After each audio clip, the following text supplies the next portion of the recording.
बोधकथा मित्राची ओळख. एक जंगल होते. त्या जंगलात गाय, घोडा, गाढव आणि बकरी चरायला येत असत. त्या चौघांमध्ये मैत्री झाली. ते जेथे चरायला जात असत तेथे एका झाडाखाली सशाचे बीळ होते. एके दिवशी सशाने त्या चौघांना एकत्र फिरताना पाहिले. त्यांची मैत्री पाहिली आणि त्याला सुद्धा वाटले आपणही त्यांच्याशी मैत्री करावी. ससा त्यांच्यापाशी गेला आणि त्यांना म्हणाला, तुम्ही चौघे जसे मित्र आहात तसेच मलाही तुमचा मित्र करून घ्याल का?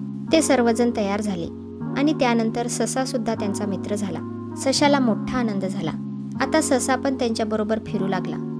एके दिवशी ससा त्यांच्याजवळ बसला होता आणि अचानक शिकारी कुत्रे जवळ आल्याची त्यांना सर्वांना जाणीव झाली.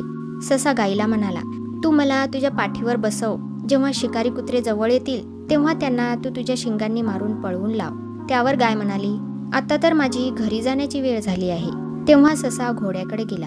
घोडे दादा, तू मला तुझ्या पाठीवर बसव आणि माझा जीव वाचव. त्यावर घोडा म्हणाला, मित्रा, मी तुला पाठीवर घेतले असते पण मला खाली बसताच येत नाही. मी तुला कसे पाठीवर घेऊ? तेव्हा ससा गाढवाला म्हणाला, मित्रा, तू तरी मला मदत कर.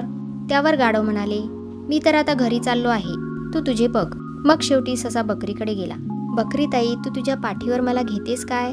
बकरी म्हणाली, अरे सशा, मीच शिकारी कुत्र्यांना घाबरते आणि तुला वाचवायच्या नादात त्यांनी मलाच फाडून खाल्लं तर?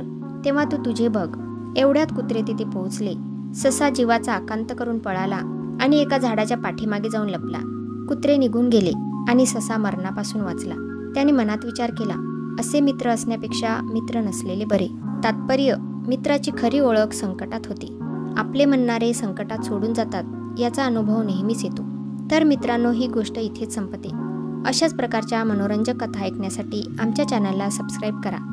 भेटूया पुढच्या कहाणीमध्ये. तोपर्यंत धन्यवाद.